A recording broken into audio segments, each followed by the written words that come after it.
Good morning. This is Reverend Bridge, and I am here to do the monthly health seminar for the Georgetown Circuit. Thank you guys for watching the video, and I hope that the information is good for you since we are still in the middle of a pandemic.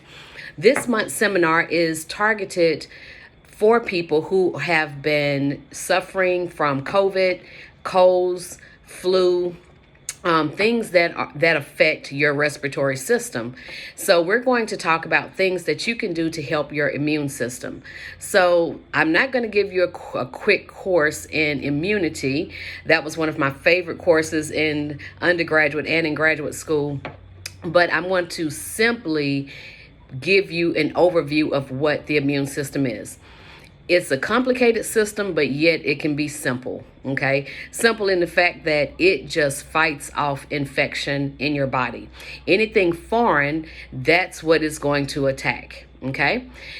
It is a complement system of different cells and chemicals that target things that enter your body that are not supposed to be there.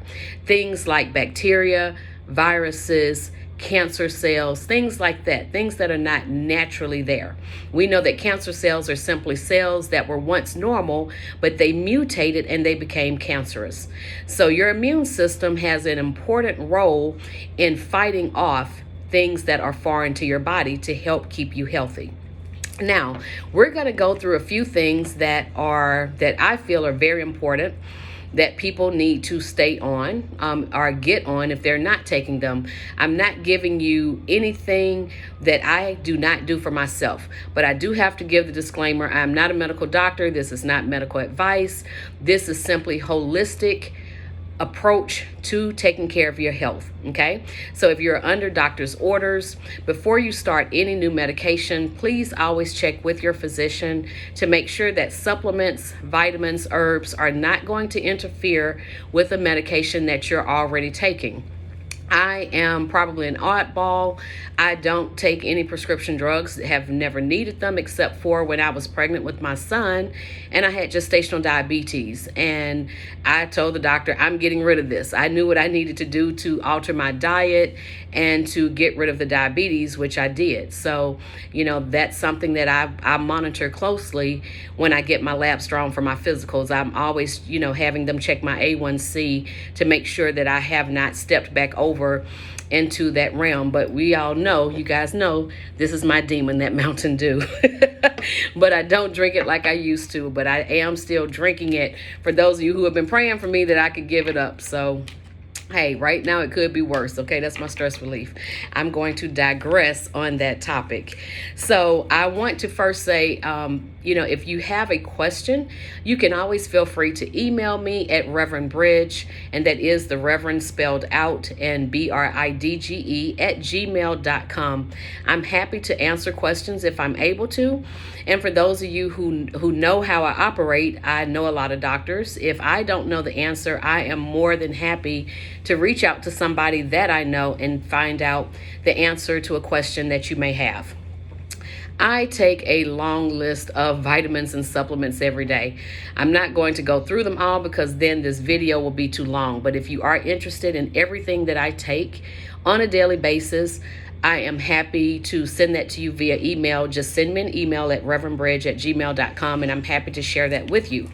But I am going to tell you what I have done to maintain not getting COVID, not getting sick for the last 4 years, because these are a few of the supplements and vitamins that I do take every day. The first one is zinc. It's a naturally occurring element on the periodic table, okay? So in other words, it's made in nature. It helps reduce inflammation, it boosts immunity, it can even reduce the risk of age-related disease. It speeds up wound healing, and it can help acne.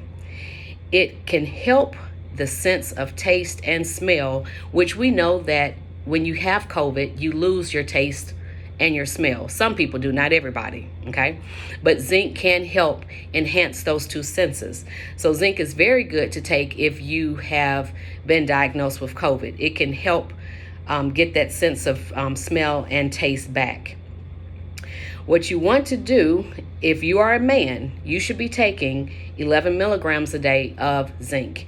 If you're a female, the normal dose is 8 milligrams. That is normally noted on the bottle when you purchase the zinc. So please adhere to the dosage guidelines that are on the bottle. If you're pregnant, you should be taking the male equivalent, 11 milligrams. And of course, if you're breastfeeding, you're going to need a little more because you are giving out a lot of fluid. So you should be on 12 milligrams of zinc a day if you're breastfeeding. Now, where do you get zinc from? Most people, the first thing they think about are nuts. Cashews, almonds are really high in zinc. I actually have a nut allergy, but I'm going to be honest with you guys. Every now and then I will take a handful of almonds and I will eat them so that I can get that extra zinc. But I do take a zinc supplement.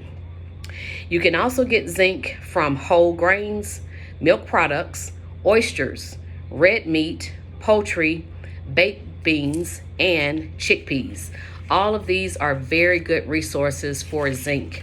So that is something that is really important if you are trying to either fight off a cold or COVID, or if you are just trying to stay healthy and build your immune system up. I'm not going to assume that everybody has COVID because I don't believe that the entire world has COVID. It's just, it's to me, it's just another respiratory virus. Okay, just like common cold. It's just been more deadly since the pandemic hit. So if you are suffering with COVID, of course, you follow what they've told you to do, CDC guidelines and quarantining. And, I know some people right now, I have 2 families in my church that have been affected by COVID. A goddaughter, a lot of people in my family have had COVID. Only 2, thank goodness, have been hospitalized, but they made it through. The rest of them were able to quarantine and basically, deal with COVID from their home. But, it was the body aches, the fever, the loss of taste, and the loss of smell is what bothered them the most. So this seminar is geared towards those who are not sick.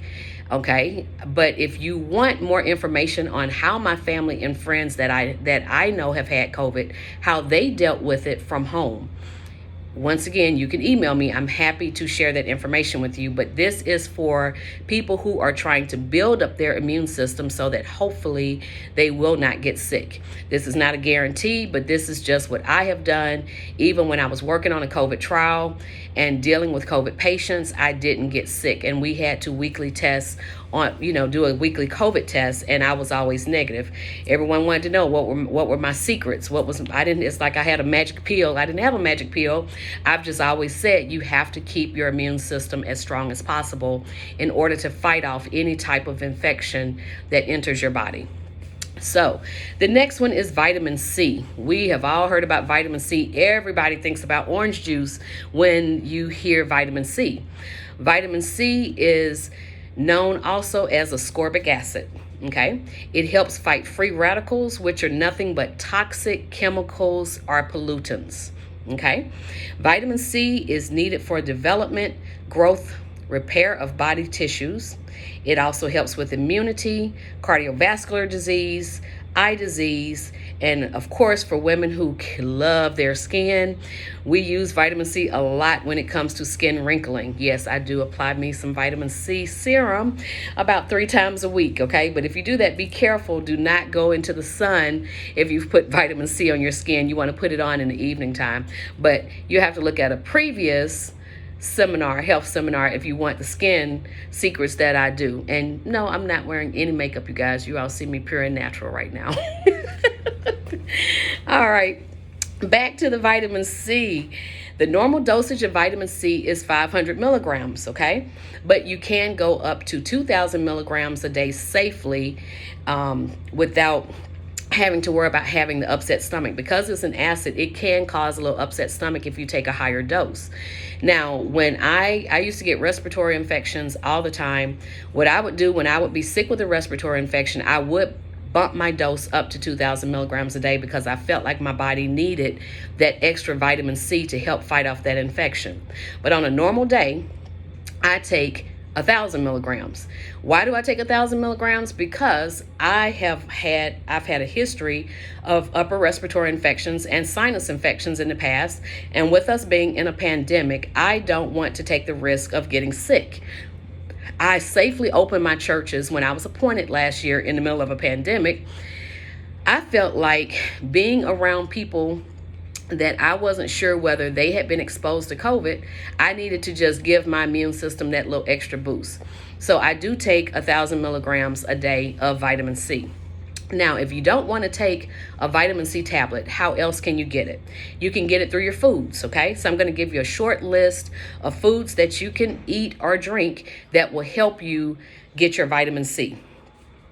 This is for the 500 milligram dose, okay? 1 cup of orange juice, 1 cup of cantaloupe, 1 cup of cooked broccoli, 1/2 cup of red cabbage, 1 medium kiwi fruit, or 1 cup of tomato juice. Those things on that list will give you 500 milligrams of vitamin C if you don't want to take the tablet. So I know that I'm probably getting more than 1,000 a day, because I eat a lot of broccoli. I don't really drink a lot of orange juice, but I know I eat a lot of broccoli.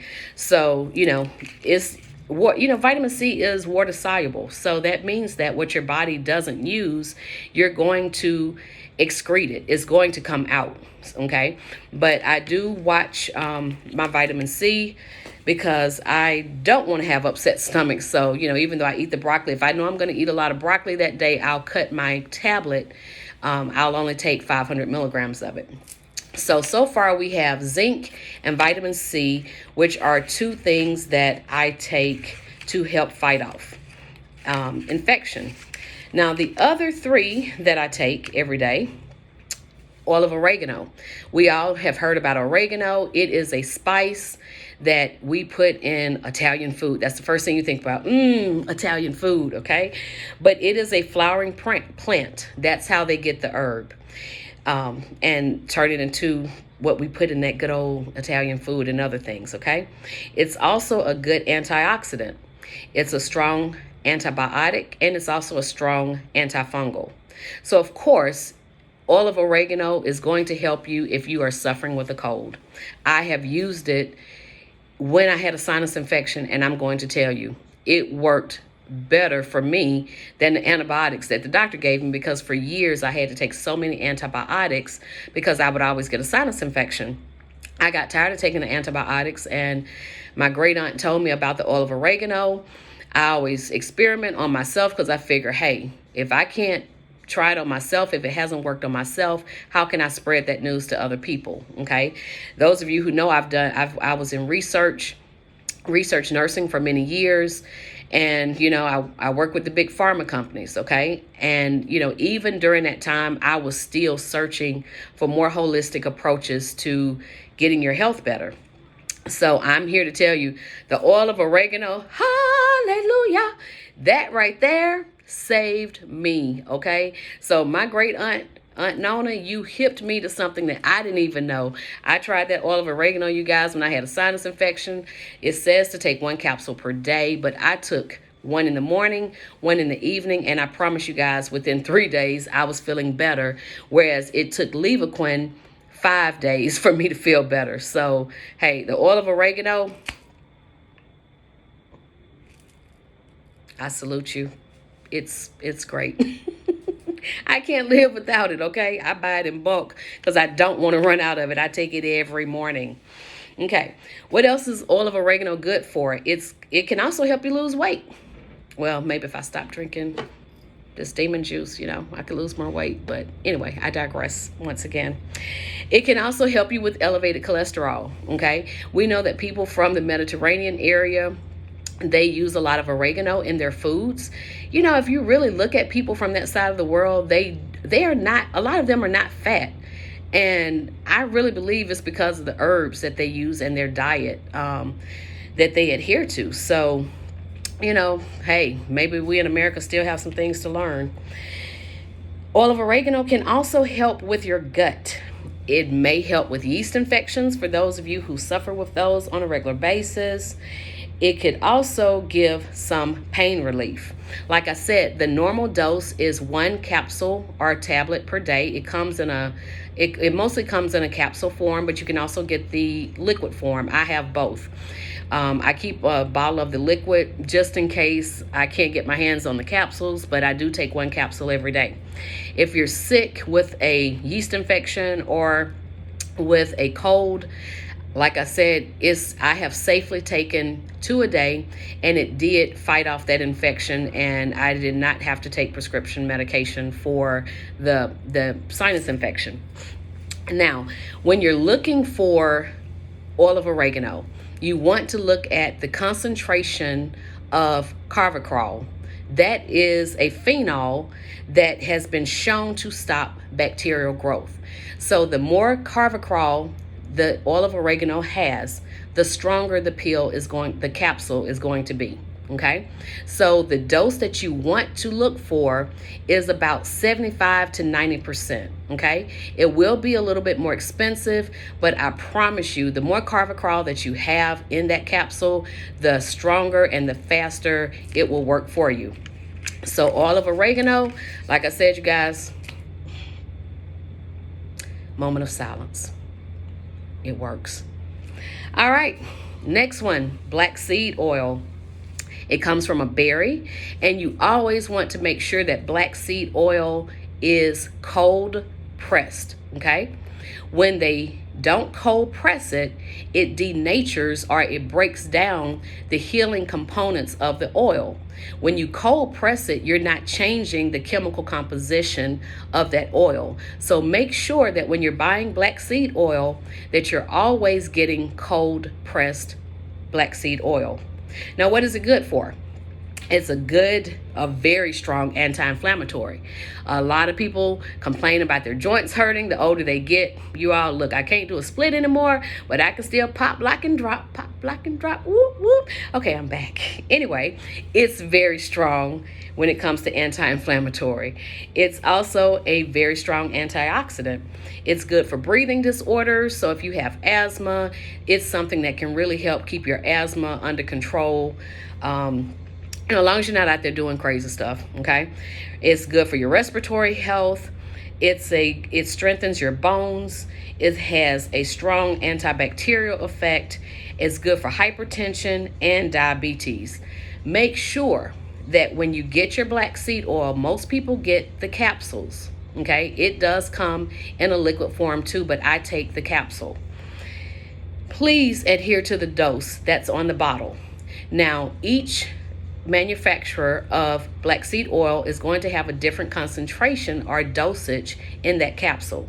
So you always want to read the label about how much of it is in there, and you want to take their dosage. This is not an oil or herb that you want to take more than the recommended dosage, like oil of oregano. You can, it's not going to do anything to you, okay? But black seed oil, it can be bad for you if you take too much of it.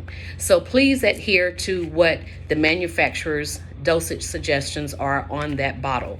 But don't forget, make sure you take cold pressed. All right, the last one is elderberry. I was trying to do this video in less than 20 minutes. I'm at 18 minutes and 32 seconds, so I'm going to go through elderberry really quick. Elderberry, of course, is what? A berry. It looks like a little bitty blackberry, okay? There was actually a research study done in 2019 on elderberry, because this is something that's been around. Other people of other ethnicities have been using it for a while, and so they did an actual study on it. What they found is that it did decrease the time of having a cold or the flu, and it also lessened the effects of the cold and flu. There were a total of 180 patients, and over half of them had these positive outcomes when they took the elderberry. Elderberry is great if you have a cold, the flu, or ear infections. It helps your immune health. What you want to do is you want to take it 3 to 4 times a day if you're sick.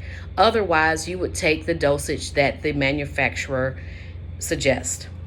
Now, elderberry comes in a syrup, capsules, as well as gummies. I've taken all of them, okay? But I take a capsule just because it's easier for me, because I take so many different herbs and vitamins every day.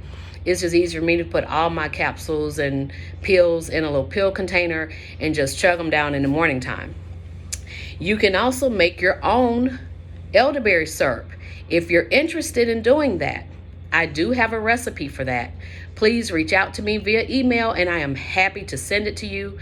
And if you want it on paper, I'm happy to mail it to your house. Just send me an email and let me know that you're interested in it. Normally, you would take 1 tablespoon of the syrup daily if you're an adult. For children, you would give them 1 teaspoon a day. If you're sick, that 1 tablespoon can be taken every 3 to 4 hours up to 6 times a day. And if it's a child, they would take 1 teaspoon 3 to 4 times a day up to 6 times during a day. Elderberry, I can tell you, I believe is just as great as the black seed oil and the oil of oregano. Those are the 3 things that, like I said, I love my vitamin C and my zinc as well. But I'm telling you guys, those 3, they have just made a huge difference in my immune system. And I can also tell they've made a huge difference with my skin, taking all of these. Now, I will tell you, I do take a multivitamin on top of these, as well as a list of other things that I take as well. But all I can tell you is, it works. I feel great. I don't have the complaints that most 50-year-olds have. I know I need to stop drinking Mountain Dew. I would probably be even greater if I did. But, it's one day at a time. But I do want to encourage you to, take control of your health, take control of your immune system, because we are still in a pandemic. Things are, they're revving up again. It's going to get worse. So do what you can to keep your immune system strong so that your body can do the best it can do to fight off infection. So I hope that this has been good information for you guys.